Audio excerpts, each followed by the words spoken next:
Bom dia, estamos começando mais um programa Médico da Família. Hoje, dia 3 de maio, terça-feira, vamos falar sobre doenças oncológicas, todos os mitos e verdades. Vamos esclarecer tudo sobre o câncer. Eu sei que você em casa tem uma preocupação muito grande. Quem não tem um familiar que já foi portador de uma patologia cancerígena, então hoje é para tirar todas as dúvidas. Programa imperdível. Os abraços vão para a Poliana e Richard, de 4 aninhos, moradores do bairro Paulo Coelho. Eles são gêmeos, filhos da Gislaine e nos assistem todos os dias. Um beijo para vocês. Aliás, as crianças fazem a diferença no programa Médico da Família. Onde eu passo, a gurizada vem e fala: tio Paulo Schiuff, eu te assisto na televisão. Um beijo para todas vocês, crianças. Você que está me assistindo aí, um beijo no seu coração. Também para o Rafael de Souza Sacramento, que é morador lá do bairro Novos Estados. E um abraço especial para o Cardoso. Exatamente, Cardoso que prepara os coquetéis aí maravilhosos. Um abraço, Cardoso. Muita paz, saúde no seu coração. Eu sei que você é um homem de Deus. E esses dias você estava lá com a gente e pediu que eu mandasse esse abraço. Está aí dado o abraço para você, Cardoso. Sucesso! As doenças oncológicas têm aumentado a sua incidência em todo o mundo, sendo provavelmente a patologia mais temida pela população nos dias de hoje. Apesar de ainda ser considerada uma doença de risco, os variados tipos de tratamento têm sido de grande relevância na luta contra esta enfermidade. Por isso, a importância de se fazer um diagnóstico cada vez mais precoce é inquestionável, pois permite um tratamento menos agressivo, mais eficaz e com maior possibilidade de cura. E é isso que todos nós queremos. Por isso, o programa Médico da Família foi buscar um especialista, um oncologista, nosso amigo, Dr. Eulálio Arantes Correia da Costa. Bom dia, doutor Eulálio. Bom dia, Paulo. É um prazer tê-lo aqui em nosso programa, até porque hoje o câncer, ele aflige a sociedade em geral. Então eu gostaria que você definisse, para todos que estão nos assistindo, o que vem a ser o câncer. Câncer é um sinônimo de neoplasia maligna, certo? E essa doença significa que algum tecido ou alguma célula no corpo, ela adquiriu vida própria, independente, e ela se prolifera, ela cresce à sua vontade. O organismo não tem mais nenhum controle sobre ela, dando origem aos tumores malignos. Como que nasce esse tumor no corpo? Toda célula em nosso corpo, ela tem um dia para nascer e para morrer.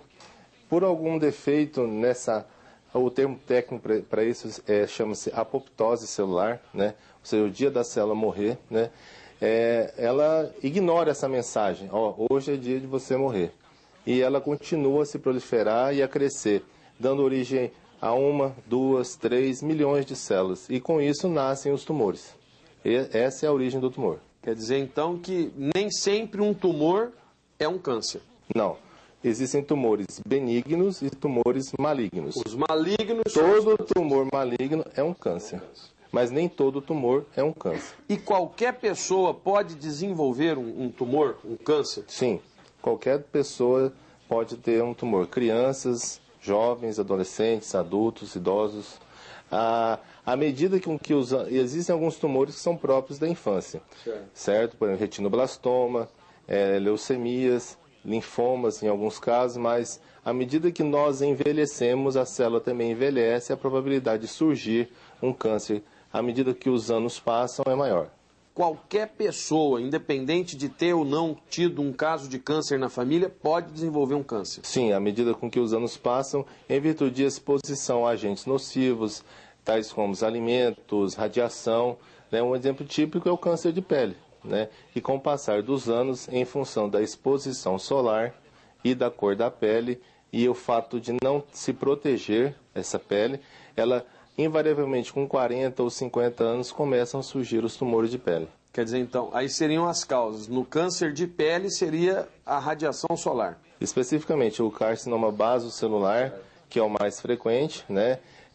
Ou seja, daí a gente tem que excluir o melanoma e o espinocelular, o basocelular, que é o tumor de pele mais frequente, maligno, resultante da ação solar ao longo dos anos. Tá. O tumor, por exemplo, de pulmão seria mais para aqueles fumantes, seria um desencadeante, seria mais ou menos assim, né? Sim, com certeza.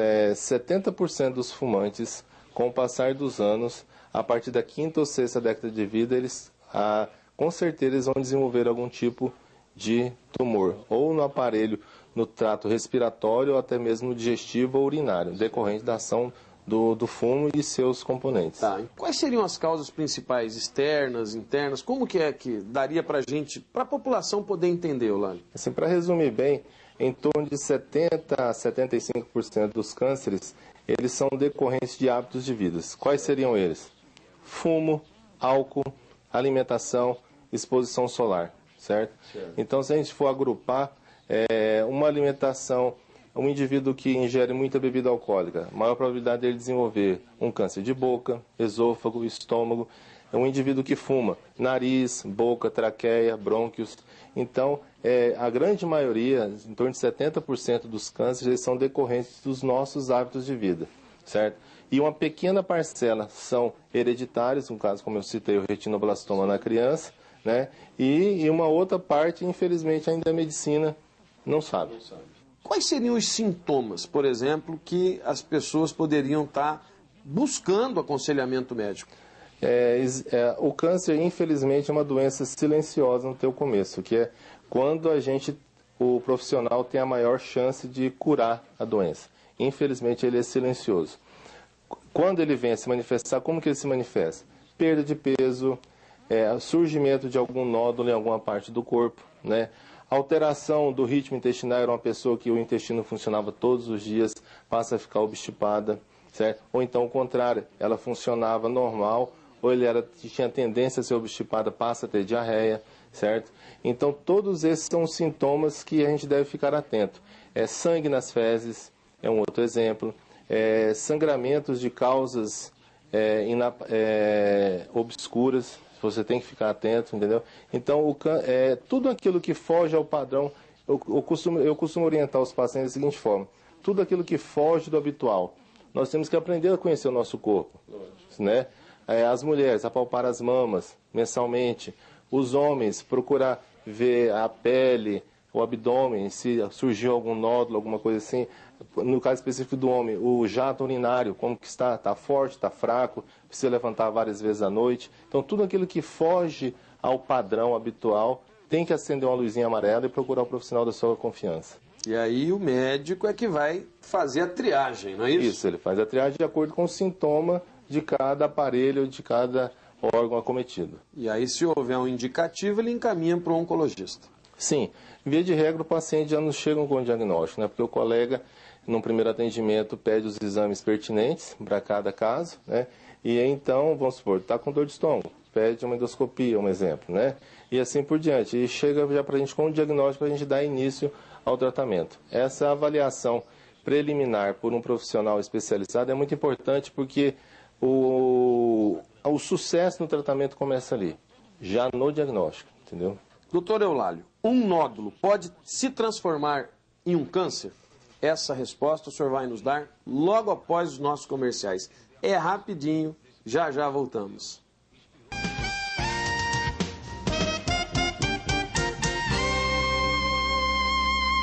Estamos de volta com o programa Médico da Família. Como eu disse para você, era rapidinho, até porque é muito importante. Estamos tirando todas as dúvidas sobre os cânceres. Estamos falando dos mitos, verdades, como é que se fecha um diagnóstico, os sintomas. Estamos aqui com um especialista, um amigo nosso, ele que é oncologista, especialista em câncer, Dr. Eulálio Arantes Correia da Costa.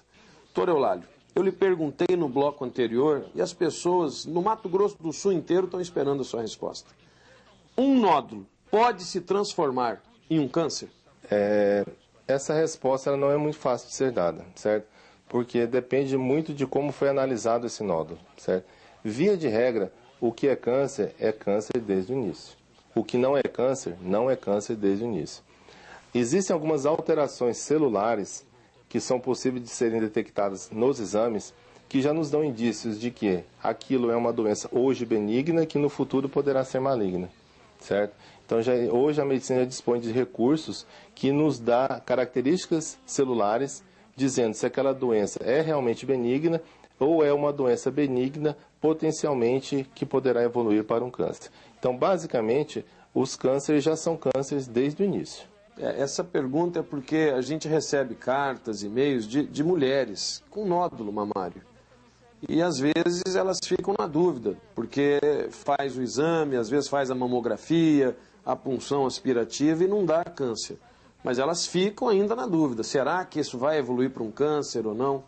Existe essa possibilidade? Na dúvida, a melhor coisa é, surgiu um nódulo no teu corpo, retire. Retire, existem profissionais perfeitamente habilitados no nosso estado que possam fazer esse procedimento e fazer uma análise criteriosa desse nódulo. Se for benigno, o caso está resolvido. Se porventura, Deus o livre, for alguma doença maligna, ela está no começo e o tratamento é muito menos agressivo. Como que se diagnostica um câncer? Basicamente, o médico ele tem que, quando eu digo médico, às vezes até o patologista, né, o que analisa o exame, ele tem que ver a célula, né, maligna, a célula cancerígena. Isso é possível nos exames quando se tira a amostra dos tecidos, quer seja da mama, do intestino, do estômago, onde quer que seja. Então, o diagnóstico definitivo de câncer é uma análise celular. Não podemos nos esquecer que o sangue também é um tecido e que ele tem uma célula. Então, no caso, vamos supor, de uma leucemia, tem que ser a análise do sangue, né? Tá? Então, a condição fundamental para um diagnóstico de câncer é a visualização da célula cancerígena através de algum exame, certo? Quer dizer, o anátomo patológico é, então, preponderante. Imprescindível, tanto para termos de prognósticos como para termos de diagnóstico. Certo. Quer dizer, a pessoa, se está lá no interior, e são 78 municípios do estado nos assistindo agora, ela tem que ter esse anátomo patológico para fechar um diagnóstico. Porque se o cara falar, você está com câncer, mas não tiver esse exame, é balela. Pode até ser, mas não tem comprovação. Com o passar dos anos, às vezes alguns profissionais adquirem uma experiência que, de acordo com sinais, sintomas e o exame clínico, a gente já tem, né, parâmetros para dizer se aquilo é ou não um câncer. Mas o diagnóstico definitivo é só com anátomo patológico. E aproveitando a sua observação, hoje, com os exames anatopatológicos, que é o grande boom hoje da medicina, é que as terapias elas já são direcionadas. Então, o exame anatopatológico ele é fundamental. Hoje, você já consegue detectar se um tumor vai ou não responder a uma droga pelo anatopatológico, se ele vai ou não tem chance de se espalhar, certo? Então, a gente já sabe prever o comportamento biológico desse tumor através do exame anatopatológico. Então, não é só um diagnóstico, é um fator também de prognóstico e evolução da doença.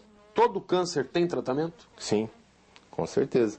Principalmente se ele for diagnosticado no seu início, onde as chances de cura são bem maiores. E aí, que tipo de tratamento? Tem que internar? Fica em casa? É radioterapia, quimioterapia? Cada câncer tem um tipo de investidura de tratamento? Fala um pouquinho pra gente. Cada caso é um caso. Cada câncer é um tipo de câncer e cada paciente é um paciente. Às vezes o mesmo câncer, para 2 pacientes distintos, eu tenho que tratar de formas diferentes, considerando o estado geral, a tolerância do paciente ao tratamento, né?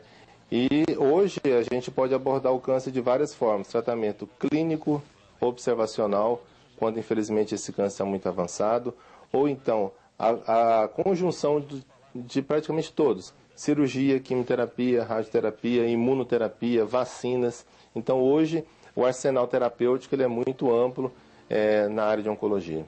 Todo tratamento de câncer ocorre queda do cabelo, a pessoa fica careca? Não. Existem hoje drogas que tratam tão bem quanto aquelas que caem o cabelo, entendeu? Então, essas drogas, elas estão disponíveis no mercado, mas elas devem ser usadas nos casos específicos, não simplesmente porque o paciente não queira que caia o cabelo, certo?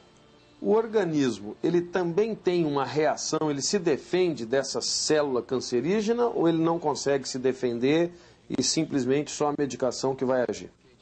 O nosso organismo, ele numa fase inicial, ele tenta bloquear essa célula. Ele tenta impedir a proliferação celular. Só que a célula cancerígena, ela encontra meios de romper essas barreiras e espalhar e se proliferar. Existem formas de prevenção, sim ou não, e como? Sim, a prevenção exatamente é isso. É hábitos saudáveis de vida, no que se diz respeito à alimentação, álcool, fumo, atividade física, muito importante, tá? O uso indiscriminado de drogas e remédios sem prescrição médica, certo? Tá? E também o mais importante de todos, um exame periódico com o médico de sua confiança, certo? Toda pessoa, preferencialmente, pelo menos uma vez ao ano, deveria procurar um médico de sua confiança para fazer um exame de rotina. Um check-up, para que ele aprenda a conhecer o teu corpo e possa detectar precocemente qualquer alteração. Essa é a minha dica. É uma consulta regular enquanto jovem, é claro, de acordo com cada caso é um caso, mas uma consulta anual é o suficiente para detectar qualquer alteração precoce. Doutor Eulálio, eu quero agradecer a sua presença. Eu sei que vocês desempenham um trabalho maravilhoso lá no Neoclin e realmente a gente sabe o quanto é importante ter um médico que nos passa confiança, segurança, e você é um deles, uma pessoa íntegra, uma pessoa ética.